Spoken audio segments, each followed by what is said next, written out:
So Stranger Things.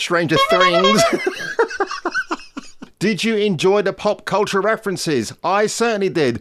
I love some of the tunes in there as well, like Pass the Dutchie upon the left-hand side by the musical youth. I thought they were great. It was good to hear them. Even though it came out in 1982 and we're in 1986, it doesn't matter. Love the analog tech. And did you spot the Elvira poster as well? Let's face it, there was 2 reasons why you couldn't miss that at all.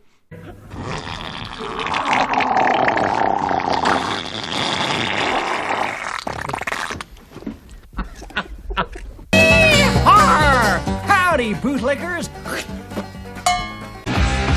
The vision never dies.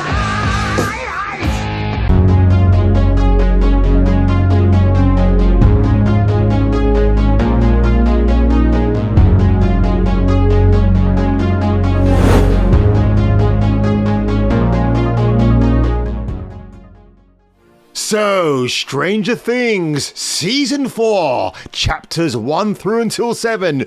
Did you sit through all it in a few hours? Or like me, did you space yourself out just a little bit because I had to wiggle it just a little bit? Of course I did. I couldn't sit through almost 8 hours unabridged. I had to take a bit of a break here and there. But I'll tell you this much, if you have some thoughts, some reservations going into this final season of Stranger Things, it is split into 2 by the way, so the next part comes out on July the 1st. Don't worry too much because unlike that brain hemorrhage which was the first 3 episodes of season 3 for the boys, I can't believe I got to go through that all again this week coming.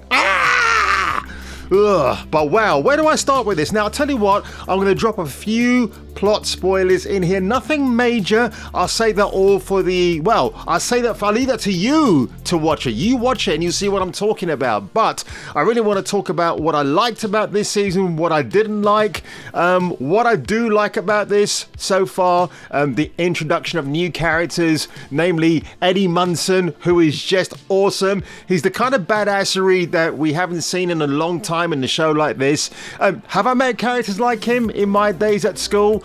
Don't think I have. I wish I did, but he's like this metalhead. He wears a Dio jacket, the actual Dio jacket from the great band themselves. So that was pretty good. You know, Ronnie James, I think, will be very proud of that fact.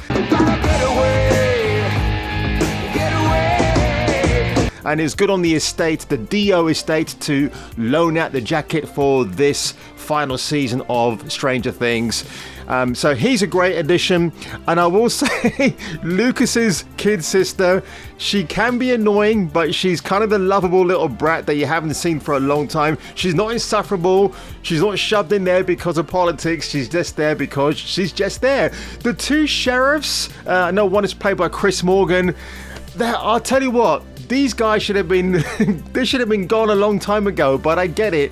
They're comic relief and it's kind of understandable. Joe Carey as Steve Harrington, probably one of the greatest character comebacks ever, because if you saw the first season, that guy, you wanted to punch his lights out, but by God, did he get a redemption arc in season 2? I loved that. I thought that was terrific. Now there's one point, there's kind of like one thing I want to pick apart about his character here.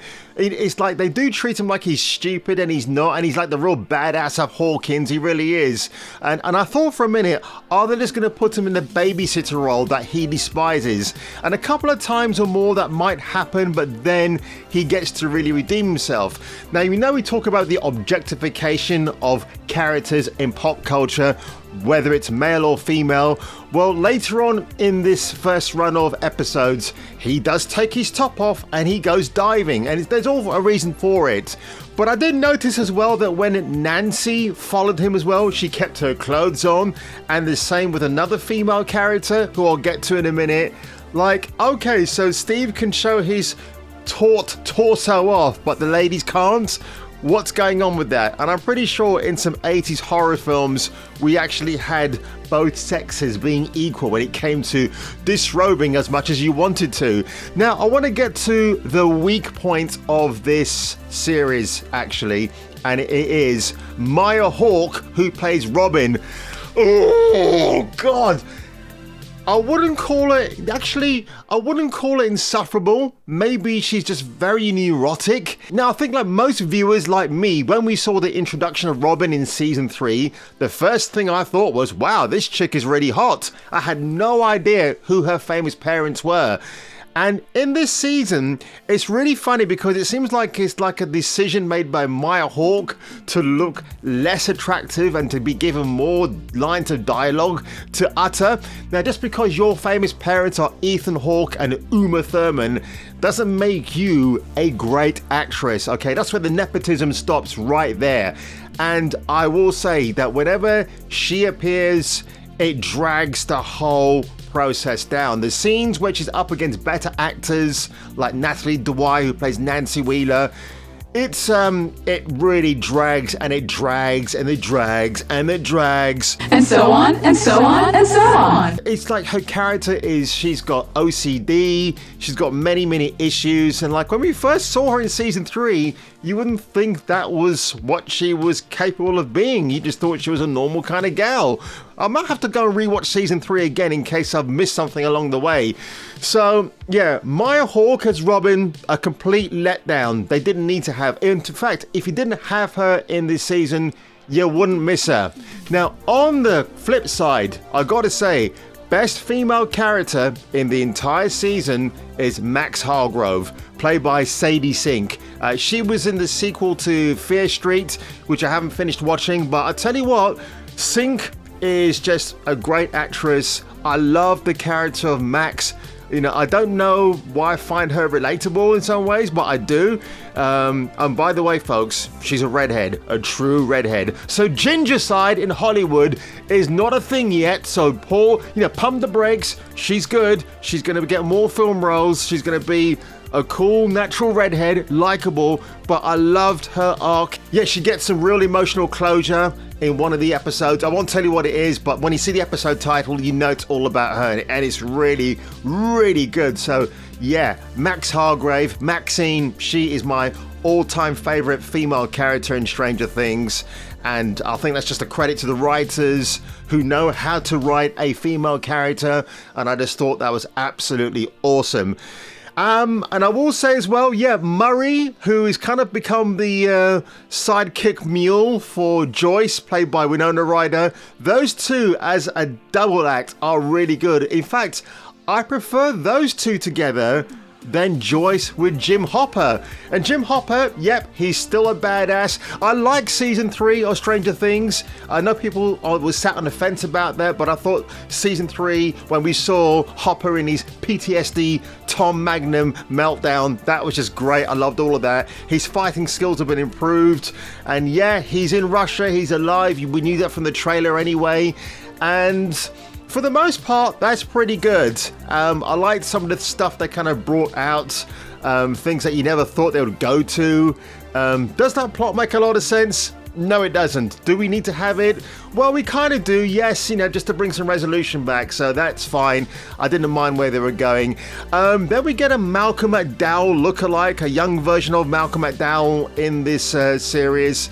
Very interesting what they do with that character. And oh yeah, let's talk about number 11 very quickly, Millie Bobby Brown, who thankfully does not have a co-producer credit in this season because she doesn't have those credentials. Say that for Enola Holmes 2, my dear. Oh god, Enola Holmes 2. But what I liked about this, so we do know that 11, for the time being, doesn't have her powers in this season. She lost them all in season 3. And we do see her going through a course of events. She does get some agency, thank God. But I think that character's always had agency anyway. And we see her in high school. Then she's back in Hawkins' laboratory. And then she goes through this series of virtual reality scenarios to reprogram her, to give her back her powers. And I like that took its time to get there. It wasn't a case of, well, I'm Millie Bobby Brown, I'm gonna sit there and I want to get my powers back just like that. Nope, she has to go through the whole assault course before she gets to that final hurdle, the finishing line. And it's great how they did that. Paul Reiser, Matthew Modine, as Martin Brenner. They're really good. The way they kind of get her to find or to regain her power set, I loved it. But it's a power set that comes at a cost as well. I'm not going to say what it is. And oh, by the way, you know the whole thing about Bob, justice for Bob? They do actually answer that, and it's in a way that I was wanting them to address, and they finally did it, and it does tie back to a character that we thought was untouchable, and I do like that. Again, when you talk about really good female characters in this series, Nancy Wheeler, I think she was great, because it might seem that she could annoy some people because she's got a very inquisitive and intuitive mind, but the fact that she's really geared in on being a journalist, you'd expect her to be like that. She's like the Lois Lane of Hawkins. I kind of liken her to that, and she's very likable. I mean, also Press Gang, which was a 1980s/1990s TV show for kids back in the UK and ITV. I think this show was influenced slightly by that as well, and I kind of dug that. But Stranger Things Season 4, Chapters 1 through until 7, there's a lot to take in. All the episodes are over an hour long, which is really, really great. Chapter 7 is an hour and a half, so make sure you get your popcorn and your Pringles and your 80s nostalgia into full gear, because you're going to need that. And the next season kicks off on July the 1st. So it's not that long away, and I'm hoping they still stick to the landing and deliver things, avoid things. Yeah, there are a couple of cringy moments in this where the females say to Steve, "Oh, we don't need protecting from you. We can do this job ourselves." Yet they somehow still manage to screw things up. Oh, by the way, there's a great, and I'm going to drop a little spoiler here, so if you don't want to know, just come back after you've watched it, but there's a great horror cameo. Now, I was warned by my friend Sam about this, but the minute he told me, there's a certain icon from 80s horror, I just knew it had to be Robert Englund. You want to be on TV, bitch? And like the minute we see him, and like he's got an unmistakable silhouette, like you just know that's Englund.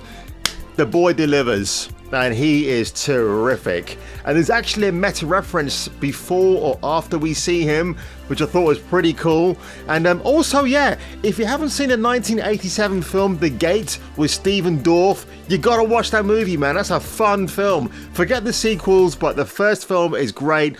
Obviously, Stranger Things ties into that as well. Pretty much it tied into it from the very beginning. So, guys, if you enjoyed this quick update about my thoughts and feelings for season 4 of Stranger Things on Netflix, do leave a like below. Do leave a slash on that subscribe button. And if I were you, I would check me out on the next video.